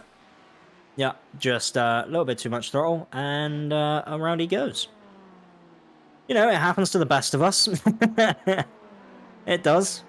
Benjamin in that lovely, I almost want to call it like a Firefox livery, but I'm pretty sure it's not. Yeah, I'll give you that, yeah. It's a nice livery regardless, you know, repping the, I would say almost repping the colours of France, but it's an orange instead of a red. Yeah, I prefer the orange. Definitely prefer the orange. Yeah, LMP2 car's very close then. It's way closer than it was last season, I'll give you that, but yeah, it's way close, very close, very good. Who is leading? Dylan is leading at the moment, and as Hugo has apparently crashed. We'll go have a little look at Hugo. I feel like there might be a move on there, but Hugo has gone and had an incident. What's this? This is in a... This is through Blanchemont. In an LMDh. Going into the bus stop chicane. Is he going to lose it the same way everyone else has? On the corner exit. Oh, on the brakes! Into the corner. Under braking. Absolutely threshold braking. And, yeah, unfortunately, rear's locked and around he goes. I do believe Benjamin goes off the road, so he did a chat. Oh, there you go. Went around the outside, tried to take the move, and the rear kicked out onto the grass. Now able to go through. Another crash has happened as well. Let's have a little look, and it's another GT3 into the same area as before. I wonder if he hopefully doesn't collect the hypercar we just watched sure spin. There's no oil on this part of the circuit. Oh, he's already gone mid-corner. That's a big one. Yeah, Blanchemont lost it in Blanchemont. That's an interesting place to lose it, but one that anybody who's driven the Lamborghini around here before last update will know happened quite a bit, just seemingly at random points. The car just decided, you know what? Nah, I'm not going to take it flat today. And it just dies. For seemingly no reason. It's fine every other lap before that, but then there's one lap where it just decides, you know what? Nah, I'm alright. Yeah, I don't want to do this no more, yeah. LMDHs start to try and weave their way through the P2 traffic. And weaving is having to be done. I believe that is Alessio Bernardi finally getting his way through. As James Ebram still trying to fight for P9, I believe this is. Yeah. Slowly starting to make his way back through, even though, actually, I don't think he started that high up. Looking at the qualifying results, which is something that maybe is a bit of a surprise. Normally, you'd expect someone like James Ebram to be up near the front of the LMP2 field. Potentially didn't have enough time to practice, maybe? Obviously, changing the days of which that the IMSA series ran on. We're now on a Thursday instead of a Friday. So, yeah, we are no longer your Friday night entertainment, which is a bit of a shame, but worked out better for everyone, I believe, for it to be on a Thursday night. Working out better for James. He should get this move done. Paulo's not going to let it go, and fair enough to him. Well Hard held. driving. James, maybe a little bit mad about it, but Yeah, I don't think there's anything mad to be. Yeah, James, I mean, me and James had the same idea there. Oh, I've made this pass done, and actually Paulo decided, no, I can stick it around the outside here, and he, well done as well, really well done. So James was probably a bit surprised that Paulo went, actually, no, I'm going to stay ahead of you for now. Yeah, surprised he did flash lights, but yeah, he wants to get far further up the field, and Paulo said, no, I'm not letting you go. Which, I mean, to be fair, to Yeah. Paulo, you have to fight it, right? Like, Oh, if that's you're a in a position like this, you can't just sit there and be like, nah, James, just take it, mate, it's fine. You know, you have to sort of fight it. Like, you're halfway through the race. I think you are more than entitled to fight your position now at this point. As Tim Perry, once again, bringing up the fact that I'm going to pronounce Alessio Bernardi's name different every single time I say it. And I will not apologize. It's happening, and we're sticking to it, apparently. It's not because I don't respect Alessio. Alessio's great. We love Alessio. It's just the fact that he said it was absolutely fine, and in fact found it quite funny that I kept pronouncing his name wrong every single time. It's going to be a thing that sticks. I'm glad he found it funny. There's a lot going on here, and it is for P2 in the LMP2 class. Benjamin going through past Aiden Young, already trying to weave to break the slipstream. They did that with some GT3 help, and Aiden Young not really able to fight his way back just yet. But potentially, if these two battle, that brings in... Mark. Who is it? Mark, I think. Mark, yeah. Mark. There's been a crash, and it's Max. Max is... Oh, hopefully we'll see it. He's back again, but where is he going to crash? Behind the trees? Brilliantly done. There he is. Yeah, thanks, iRacing camera. Into No Name. Oh, that's rear bumper's ripped off. Engine. Oh, rear right's screwed. Look at that. The rear right's. Yep. Wow. Yeah, there's another one for good measure. Bend it back straight. I mean, wow. Yeah, that is pretty rough. That did a lot of damage. That did a lot more damage than I thought at first. I thought, oh, he just ripped the bumper off. No, he's absolutely bent the toe-in angle. The suspension's all fine, probably, but the toe-in angle's gone. And toe-in angle won't be on there, will it? So it'd be... Might be on there. Yeah, no, that's ripped. That's destroyed. That's a big hammer job in the pits, but it'd take a long way to get back. A lot of pushing it nearly from Aiden. He's not giving up on that second place. He's going to go up the inside. He definitely looks for it. It's about the braking now, side by side, and he's going to have to yield for a second. But he does want to get back ahead, doesn't he? He's not willing to sit there in third. Yeah, no, absolutely not. And, you know, it's good to see. It is absolutely amazing to see the battling here between Benjamin and Aiden. Everyone else involved in LMP2, actually. It's been a really, really closely fought battle up to this point. You know, I don't think anyone can say they've had an easy win today. I think even Alessio is going to say that his win, even though he's been out front in the LMDh, no one's really been challenging him. He's not going to say it was an easy win, because that car is very hard to drive, as we have seen from a lot of people currently having issues in that LMDh car. But Benjamin has to try and defend from Aiden. Aiden does try and go up the inside. You see just a glimpse of him there on the right. Ooh. And they're still side by side, battling through. Still side by side. As... We're still side by side, I'd say. Aiden's still there. Yeah. He's still there. There is an LMDh trying to get through as well, so I don't know if anybody's going to give it up. I think at some point you sort of have to commit, and yeah, we're going to maybe go 3 wide into Puon, probably? No, unfortunately, I don't see absolute chaos, but it was pretty close.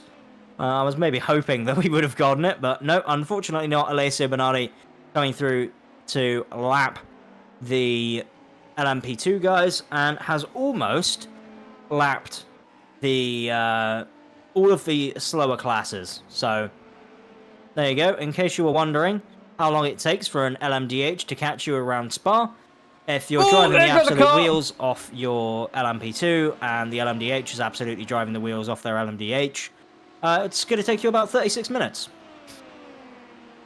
Hakon is on the back for P3, and he's on the back. Look at that. Battle for the podium positions in the GT3s as well. 2 Ferraris battling it out. Glory for the Italians. They win either way here, but of course they're going to be supporting the actual Italian driver in the Italian team with Leo Racing, aren't they? As the Leo Racing driver of... Who is that? Is that Alessandro? Yes, it is. Yeah, so Alessandro, the number 16, little wiggle onto the inside of Pure, maybe gives Hakon the opportunity to get a move here into Piff Path, but nothing doing just yet. Hakon's gonna have to just ease off a little with that glorious matte livery, actually. Can I just say that that livery is gorgeous? There's like, it's like a matte base with like a few metallic elements, and oh, it looks stunning. It really does. Yeah, I'm a fan of that. Very much a fan of that. So Aiden has got back past Benjamin. This is just going to be a battle for the rest of the race, isn't it? Yeah. Perry said in the chat that Mark's closing in on him. There's going to be a three-way fight, and he is continuing to close. You can see him there just in the background. He's closing as moves have been changed, and Connor has passed. Paulo is currently passing him anyway, and James is still involved in this. And I think a couple of laps ago he was in front of Paulo, but he's back behind him, and he's also now behind Connor as well. So James actually fallen back down to 10th. Yeah, I mean, not great if you're James, but I think you almost want to say that it's probably just a little bit of bad luck with traffic, maybe, a lot of the time. You'll see the ebb and flow of traffic with the LMP2 cars, especially, more so, because they have to not only worry about being overtaken, but they also have to worry about overtaking the GTs. So anytime an LMDh comes past, it's going to interrupt them because they're going to have to slow down, and anytime that a GT comes up, they're also going to have to either change their line and not be optimal in how they take the corner, or take the corner slower because the GTs just aren't as quick, you know, as you would expect. I mean, look at the downforce levels of an LMP2 versus a GT3. There's no way they can keep up in the corners, unfortunately. But, yeah, it's why, if you're in an endurance race, if you catch traffic every single time on a straight, you will probably win the race. Because it will net you so much time versus everybody else. I'm intrigued that Travis is just pitted from in the LMP2, so that's intrigued me because that's quite an early second. Unless he's coming in now to finish it, so that he goes all the way to the end on 20 minutes. That's his first one. Maybe. No, that's surely not his first. I'd be shocked. Yeah, Andy Tatman's apparently crashed. Sorry, Andy, that I'm watching it. Have a little bit of a look and see what you did, though. Oh dear. Going into Blanchimont, is this going to end exactly how I think it's going to end? With death in the bus stop. Is he going to lock the brakes into the bus stop? There he goes. Oh no, James. Oh, he's done it in front of cars. Well, James has crashed. What's happened to James? I sense some 3 wide into turn 4 action here. Oh, there it is, there it is, there it is. Oh, that is Oh, a bit nobody of touches anybody. contact. I think that's netcode. Yeah, If I'm being because honest, from James, I think. didn't look like they all touched, so I'd like to think that netcode makes more sense because it was looking like he was going to get away with that for a second. Yeah, it's a bit unlucky, but you know, unfortunately, these things do happen. As I have lost all the cars on my end of the stream. Oh no. Yeah, apparently everyone is out. Oh, they're back again. Back in. Well, we got Lorenzo now on the back of Kevin for P4 in the hypercar class. Is what's happened. I think Kevin's just basically kept his nose clean this entire race, and he's found himself here. So well done to him. So I am going to quickly keep you guys up to date with a couple of incidents here that have happened during the race. I think we've had a couple of post-race penalties. We have had an incident between car number 25 and car number 9, which netted car number 9 a 5-second post-race penalty. We've also had car number 15 and car number 21 getting involved in an incident where car number 15 has had a 10-second post-race penalty. Car number 34 has had a 10-second post-race penalty for a collision between themselves and car number 26. Car number 3 has had a post-race penalty between an incident between themselves and car number 43. All of the other incidents are not time penalty based. They are either warnings or no further action required. Chris, so, just to keep everyone up to date. Happened to Chris here. Into the bus stop. Oh dear. Oh, is it just too late? Whoa. Yeah. No, he's at the wall there as well. That's yeah, that's going to be damage. That's going to be front tire out of alignment. That's yeah, not great. No, that's going to be really inconvenient. Oh, there's a car spinning somewhere there for the smoke. There it is. It's an Audi that's gone round. It's Ricardo, if I'm not wrong. That is, yeah, quite the sight to behold when we get back to the action. And Mark is currently trying his best to catch up to the back of Aiden Young, who has actually dropped off a massive amount. Yeah, you're right, yeah. The car behind. I don't know whether or not... Did Aiden get caught up in anything, or is this just traffic? Well, he was back ahead, wasn't he? So he must have been passed, and then it doesn't. I haven't seen his name pop up at all. So I've been looking for it. So yeah, maybe he's just a bit of traffic's got a bit unlucky with it. He's still currently behind Hakon. So yeah, maybe just a bit of traffic, and he's lost a couple of seconds to Benjamin up ahead. But of course, what that does mean is that Mark, if he can get through past Hakon here, nice and clean. Mark is hunting down for a podium spot here in LMP2 versus Aiden Young, who... Aiden is quick, but seems to...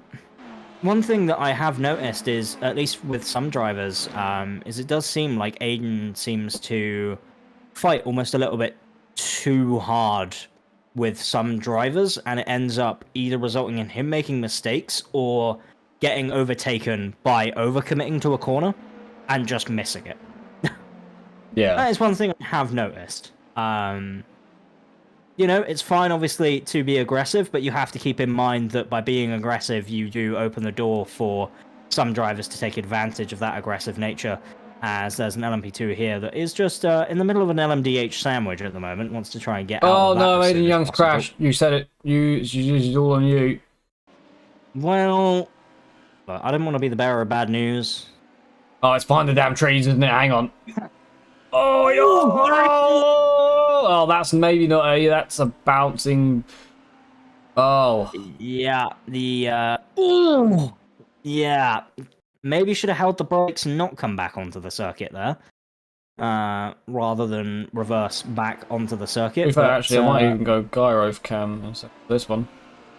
So yeah, we go 3 wide. Mark goes up the inside of his GT3 teammate, and Aiden just keeps his foot in it, really. Oh, they did it as well.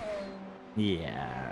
I mean, you can see Aiden, the moment he spun, he kept his foot in it, and he's just getting in the way of some other traffic as well, unfortunately. But yeah, that was quite chaotic.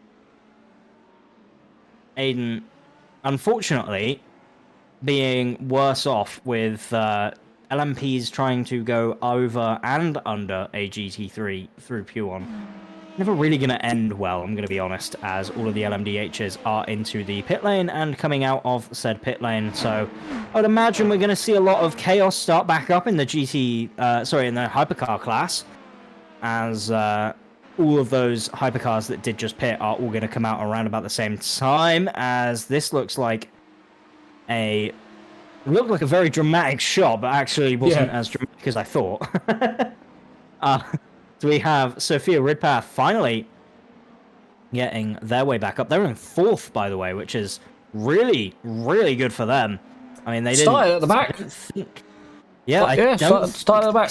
A lap, did they? No, wasn't able to get a lap in. So yeah, started at the back. A big. Got at the back now. P4. Alessandro Izzo is in front of them, and I will say though, does this not look awesome? Yes, I do agree. Yeah, fully, it does. No, you're not in there. Yeah, I'm happy that we managed to get the stream all sorted and working. So thank you once again to the chat and was it Basanity? Thank you very much. There was Basanity. Thank you very much for the advice, and it worked perfectly. So I will, if you ever say anything again, I will thoroughly listen to you. As Sophia has a bit close there, and there has been an incident for a LMP2, I believe, somewhere, which we will possibly just get to now, as no one seems to be able to do anything. Have a look. So this is Vessel Bakema going into Blanchimont. Is he going to lose it in the same way we've seen everyone else into the bus stop? Brakes, and here we go. Well, it's a bit later. Yeah, in fairness, it is a bit later. Ultimately, though, people are still losing it in the bus stop chicane. As there is LMDh, LMP2, and GT3 all in the same piece of tarmac at the moment, all trying to fight for their respective classes, all trying to fight. Wow, look at that. Each other. A lot of LMP2s there in the way, and then a GT3, and then the faster car. That doesn't look good. You can see the speed difference as well. Look at how the LMDh just eats the LMP2s for breakfast in a straight line. But when the LMP2s have the slipstream, actually not that much slower than an LMDh in a straight line. Really, it's that initial power application that your LMDh is going to really just fire out the corner and be quicker as we get on board with Andrea Frasinetti, who is battling for P8.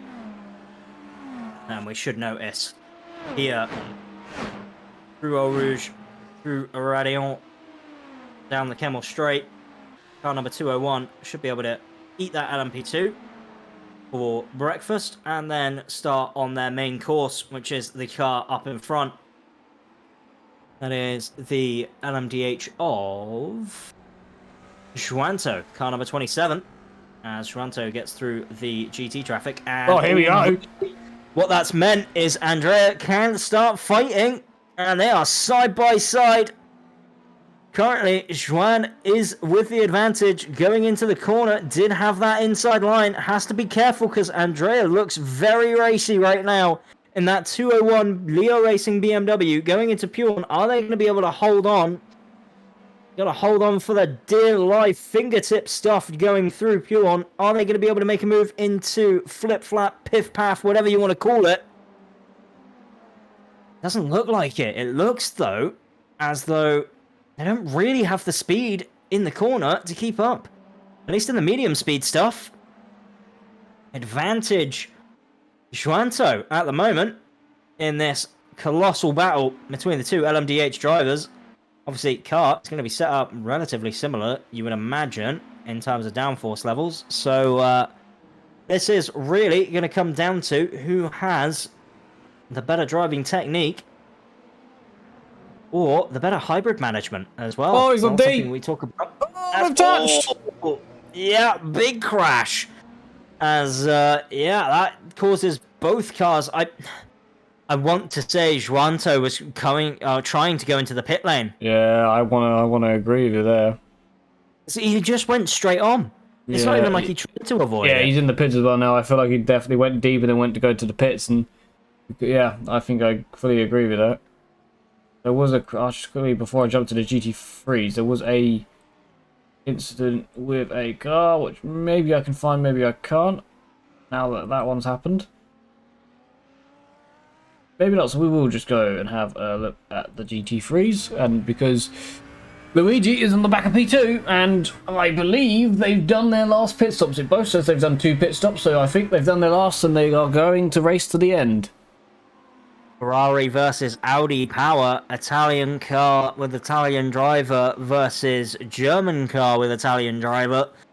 Now, if you're a fan of Leo Racing or you're a fan of the Italian brands and the Italian drivers, who are you supporting in this fight? Are you giving all your support to the Ferrari driver, or are you giving it to the Audi driver? The Audi driver who, by the way, did a lot of work for you last season versus the new Alessandro in GT3 who's repping everything Italian in that Ferrari. Victor has had a crash. Where would you stand on that, Wes, as we just watch to see another spinner in the bus stop? Yep, the same thing again. Down they go. Everybody gets out of it fine. Well, you want Italian with Italian, don't you, I guess? But we'll see how this goes. It looks like they're not far off the leader in their class either. Look, you just see them there. The top 3 and GT3s are all quite close still, with only 8 minutes to go. So they have maybe dominated the class, but they haven't absolutely ran away, you would have to argue, with it, as there is Hakon just in the background. They are doing well, but they are probably the closest top 3. They are the closest class at the moment to the end, I'd say, because the leader is the hypercar, has 13 seconds. These guys are separated within 3, and just 5 seconds from the LMP2 leader to second. So closest class towards the end is always the GT3s. A little bit defending there as well. A little bit. Yeah, absolutely. Now, I might be seeing it wrong. In fact, I'm definitely seeing it wrong. It looked as though Benjamin in P2 of LMP2 was like only a 10th off of Dylan van der Lands, but now that I've seen that properly, it looks like it was just one of the LMDh guys trying to get through. Still for position. So, yeah, a couple of the LMDh drivers still not able to really make their way through. Oh, as we God, see. there's just the LMP2 class getting involved in this GT3 fight. Look at them all. They've just involved. There's just cars everywhere. Where'd you look? I'm going to hold my breath because look at them. They are all just... In the background, we have the LMDHs as well that are also going to get involved at some point, and quickly too. God, look at this. This is multi-class. Welcome in if you're new. Aiden's up the inside of somebody there. He's, I think, got a place. No, I think that LMP2 is a back marker compared, and there's just cars everywhere. And they look like they've all got away, but they have separated the GT3 fight for now. So I think Victor has apparently had another spin, sadly. So unfortunately for him, he may have done the same thing 2 laps in a row. But look at them all. Here comes the hypercars as well, getting involved now. As there are a couple of changes of position in LMP2, actually, while these battles are going on. As, who is this? Aiden Young. Aiden Young has really dropped off. He's now down to P8. Well, that would be... Now, I don't know if that's because of a pit stop. That would be because of a spin, wouldn't it? The spin we watched them do. Yeah. Possibly. That must be because of that. He hasn't had anything else since, from what I've seen. But yeah, that's... They've all got through that somehow. Don't know how they managed to get through it at the end, but they did survive. Paulo's on the back of Robin, but yeah, they're all surviving. There's a bit of a gap at the front. I think they've all done 2 pit stops, so I think there's only Izzo's done 1, but everybody else on the track I think has done 2. Not everybody, but nearly everybody. So Izzo's probably scheduled in P3 in the hypercar to pit again, I'd say, within the next 5 minutes, but everybody else probably racing to the end now. Yeah.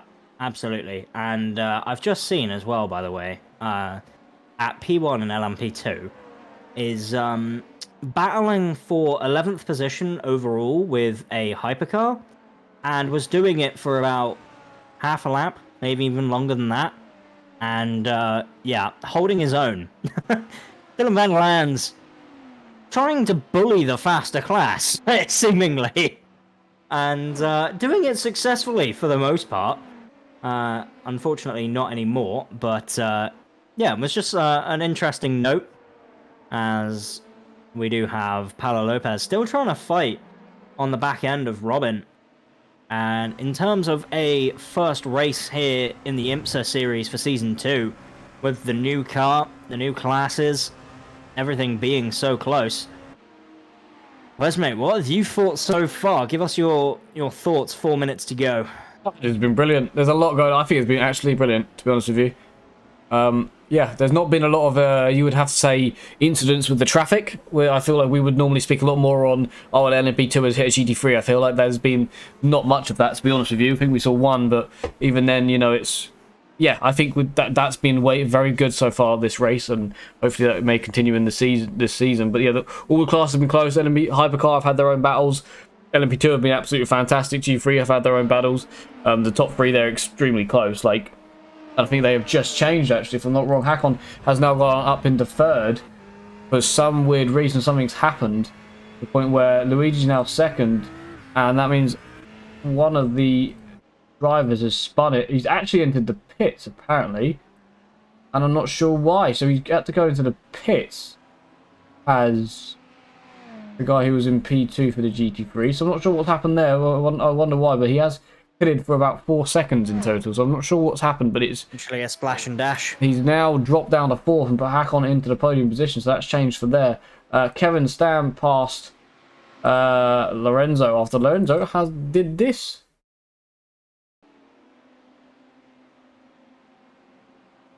Lorenzo going through Blanchimont. Doesn't lose it there. Are we going to see another... We're really going to see another LMDh spin. It almost looked like a stutter spin there. It was, wasn't like, it? He had it, then he didn't, then he did, then he didn't. He went. Yeah. Not the easiest car, it would seem, to control. But yeah, he had a couple of moments there where he had it, didn't have it, did have it, didn't have it. I think there's a battle here in the GT3s. There was a battle, but the LMP2s have just completely split that battle up, so don't worry about it. We haven't seen the midfield really in the GT3s too much in this race. They've been a bit... Well, I just haven't been able to see them because I have to scroll down to find them. There's that many cars, but I think they have had quite a good fight. Brody's just got a car just behind him as well of Lars, which we saw have an incident earlier. Where, so yeah, there's racing still going. Another pit stop from P4, which is Sebastian has pitted right at the end, 2 minutes to go. He's probably having to do a splash and dash then as well then. So he's lost out on P4 there in this one because either he had to pit for a splash and dash or he's got a drive through. He looks like he's driving straight through, to be honest with you. Yeah, which is unfortunate for Van den Heuvel, who was doing really well in that LMP2. And yeah, unfortunately, ends up losing a few positions, and it almost sort of dampens your race when you know you only had like 2 or 3 laps to go, and yeah, just unfortunately not really able to make it work as Geordie goes up the inside and just about makes that one stick. Oh, that was close though, absolutely close. Number 31 still trying to fight back is Connor Gibb. Tries to go around the outside. Ooh. And still there. Hold your line as he's still trying to get through. Unfortunately, the inside line through that corner so much faster that it doesn't really matter, as Connor is now losing a bit more time and allowing... Who's that? The car number 911 is that? Into the mix as well? That's Jose. Well, I'm pretty sure that's not how that's pronounced, but, you know. I'm sure everybody is going to correct me and shout at me in the chat later. Very nice liveried car. I must. Oh, yeah. Very nice. Absolutely. Very, very nice indeed. I always like those abstract liveries. They always look very cool. Never been able to design one, but they do look very cool. Wait, the minute clock's timed out, so we've got to be on the final lap now. I don't know where the leader is. Yeah, I've got halfway around the lap, so... So, this is the final lap for Alessio Bernardini. I will say it right at least once. Oh, we're going to have to talk to him soon, because he's definitely dominated this one. A 1-2-3 at the moment for the Leo Racing. And Izzo, by the way, in the hypercar has done a one-stop. He's only pitted once, and he is third. So unless he's got a pit somewhere, but done the last lap, so I don't think he does. Yeah, so he's done well there to do that. He is being caught rather rapidly by the car behind. And potentially keep an eye out on that one, as Alessio Bernardini is coming through the bus stop chicane to close out round number 1 for the LMDh car. Is he going to overtake the GT so the GT doesn't have to do another lap? I don't think he did. No, he didn't. Luigi has to do another one. Just at the line he did. Oh, did he get it? So, He did. Yeah, Alessio Bernardini does take your win with some nice celebratory donuts as well. Why not? Throw it out there for the crowd as it kills my frame rate. But hey, we love seeing a good LMDh donut. As there are quite a few people doing donuts, I noticed. But yeah, oh, by the way, look at the change, P3. Alessandro Izzo did not finish P3. I was about to ask how close that was. Did that change? I was about to go have a look at it, but we were looking at donuts. How close? Unfortunate for Alessandro Izzo, but... This is where it happened. Oh wait, he's had to skip. What's happened there? Izzo missed the corner. Had to ease off, because if he didn't... Maybe he needs to change some camera angles. Yeah, no longer in the See trees. what's going on. So Sophia makes it fine. Izzo has to cut the corner because he went straight on. Didn't want to risk the spin, and yeah. That meant that Izzo had to slow right down to serve the slowdown penalty before he could continue, and I think he ran out of fuel as well. Yeah, I think he ran out of fuel there. He ran out of fuel into the braking zone. Yeah, no, he definitely just gets to the line. He only just crosses the line. Only just does he cross the line. That one stop was very close from Alessandro Izzo. Very close indeed. Jeez. I haven't finished yet in the GT3 class. The top two anyway haven't. Hakon has got a podium in P3. The LMP2s have finished. Ponta didn't get overtaken for a second time across the line, so I had to do one more lap than everyone else. But yeah, Fabio Ponta comes across the line in GT3 to win it for the Leo Racing team. What a good result for him. Luigi Nespolino also crossing the line with fastest lap of the race as well, because why not? But yeah, that was very, very good driving from the GT guys, of course. And what a good race opener that was as well, Wes. Yeah, it was fantastic. I think that was absolutely brilliant. There's the donuts happening from the two of them. Top two in the GT3s. Yeah, absolutely fantastic. I think that was brilliant. Even chaotic. And yeah, we did see a bit of strategy with Alessandro going for the one stop. Yeah, great racing from everybody in the LMP2s. The GT3s had some good racing. Nicely done by them. The hypercars look great. And it looks like there is a bit of an option to have a bit of a strategy call with doing the one stop. It shows that there possibly is some options for it, which is always what we want to see. We want to see the possibility of doing different things, not just always a one stop or a two stop. What I can see in the GT3 class, P6 did a one stop as well. So, well done to them. They managed to pull the one stop off. There was a couple of one stops, I think, along the way, and I think a few of them probably didn't finish. But yeah, definitely. So, no one in the LMP2 did a one stop. Everyone did a two, but everybody, yeah, so well done to them. But two drivers did a one stop, one in GT3 and one in the hypercar. One of them just about made it with the fuel, and the other, I think, made it fine in P. Well, to be fair, the other one only had to do one less lap, so probably worked out in their favour. Now, I am seeing quite a few drivers mentioning that, yeah, the frame rate was not the best for them this race, but unfortunately, when you have so many cars out on track, that is how it goes. That is indeed how the cookie crumbles.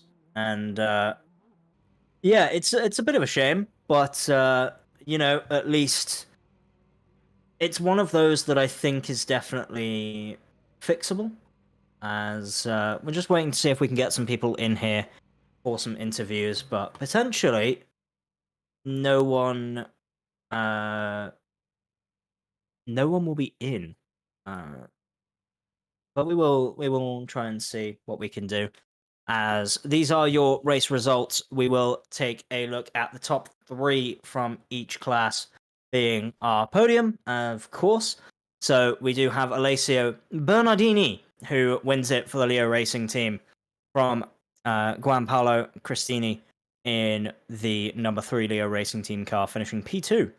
Sophia Ridpath finishing P3 after Alessandro Izzo's unfortunate running out of fuel near there at the end, which is, yeah, an unfortunate thing for him, but hey, it does happen sometimes, you know, and I'm sure Alessio is going to, sorry, Alessandro even, is going to try and figure that out for next race for sure. Tom Dadswell in P5 with Kevin Stam P6 in your LMDh. Lorenzo Castellini P7, Andrea Frasinetti P8. Joanto there in P9 for LMDh, and then everyone else is 1 lap down. So Jeremy P10, Hugo P11, Brian was P12, then Daniel Sedge in P13, 7 laps down, and I believe David there was not, unfortunately, one who ended up finishing the race. I believe he exited on lap 4. For your LMP2 entries, we do have Dylan van der Lans taking the win from Benjamin there in P2, from Mark Hutchinson picking up P3, Paulo Lopez P4, Robin in P5, Aiden Young P6, Connor Gibbs P7, Jordi in P8 with Jose P9, Sebastian Van den Heuvel P10 with Travis in P11, James Ibram P12 with Roberto P13, Andy Tatman P14, Vassal Bukema P15, Chris Van Goot P16 with Victor Borlin in P17, Matteo in P18, 6 laps down, and then I believe everyone else did not finish. Just quickly, they've got the lap time. Look how close they are. A lot of them only a tenth apart crossing the line, it seems. Mm-hmm. So that is how close LMP2 was in the midfield to the very end. So that is great for the series. Great for the viewing of the next couple of rounds. Your GT3 standings, not the closest thing in the world, it must be said. Oh, yes, yeah. Fabio Ponta from Luigi Espelino, and then everyone else 1 lap behind. I believe that's because of the extra lap that they had to do. So I'm sure it was actually closer than that. But yes.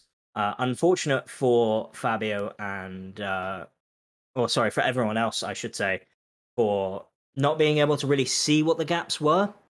But yeah, top 3, Fabio, Luigi, and Hakon, with Alvaro in P4, Petros P5, Stefan P6, Alessandro in P7, Stefan P8, Farhan P9, Glenn in P10, Jakob in P11 with Simeon in P12, Brody Maynard in P13 with Lars Van Meer in P14, Ricardo P15, Jose Fonseca in P16, and then I believe Andre, Max Voss, and everyone else retired from the race halfway through.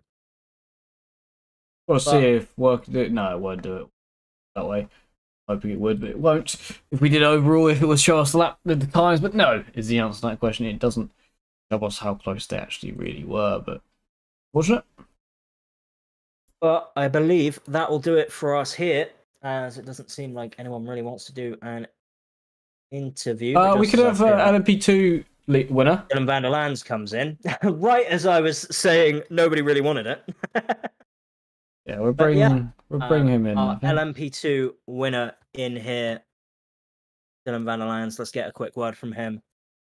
Dylan, mate, congratulations. First round of the IMSA series in LMP2, and you take home the race win here at Spa. How was that race for you? The race was good. I just brought it from the front. Bit of a dodgy start with Wessel pushing me, but other than that, it was fine at the front. Yeah, absolutely. And, you know, it seemed like, as you said, sort of you controlled the race from the front. It was, I'm assuming, with all of the new sort of traffic in here with both the GTs and the hypercars, that people found it maybe a little bit harder. How was that for you? Did you find the traffic to be easy to navigate, or? I think it was really tricky to navigate, but I tried to be careful because if you hit someone, they get a penalty and damage. So I tried to be careful, lose a few seconds sometimes, but keep it clean and then get to the end. Yeah, absolutely. And indeed, you managed to do so.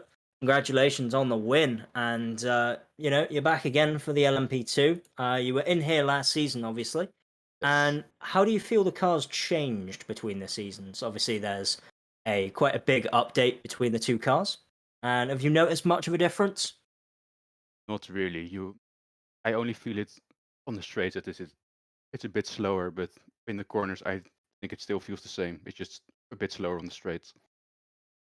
Okay. That's interesting to note. Not sure if the lap times are comparable as well. Obviously, we didn't race at Spa last season, but have you done any testing at any other circuits? Can you give us an idea on potentially what the lap time difference might be? I think at Spa you used to run like 2 minutes flat, and now you run like 2 minutes 4, 2 minutes 5. So you lose quite a bit of time because of the long straights. But I think on tracks with a lot of corners, I think you don't lose that much time because I think they only reduce the power of the car, and the corners are still the same. Well, always interesting to hear about the differences, as we said, with obviously the new car. Maybe things had to change a little, but it'll be interesting to see how this season progresses. Are you excited for sort of any of the other circuits coming up? Manicure looks interesting. I tried it a bit in week 13, and it looks interesting for multi-class, especially because it's a pretty tight track. So that should be a tricky race. Yeah, absolutely. But one that I'm sure everyone is going to be excited for, obviously with it being relatively new to the calendar. But mate, before we let you go, is there anyone you want to give a shout out to? I want to thank the No Limits team for purchasing the league entry for me, and for Glitch Energy for sponsoring the team. Awesome. Well, there you have it. Dylan Van Lands, again, congratulations, mate, on Thank your you. victory in LMP2.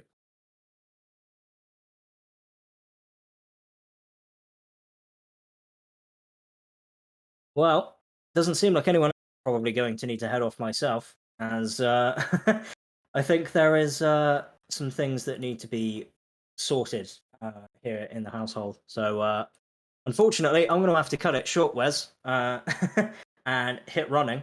And yeah, it was a good show nonetheless.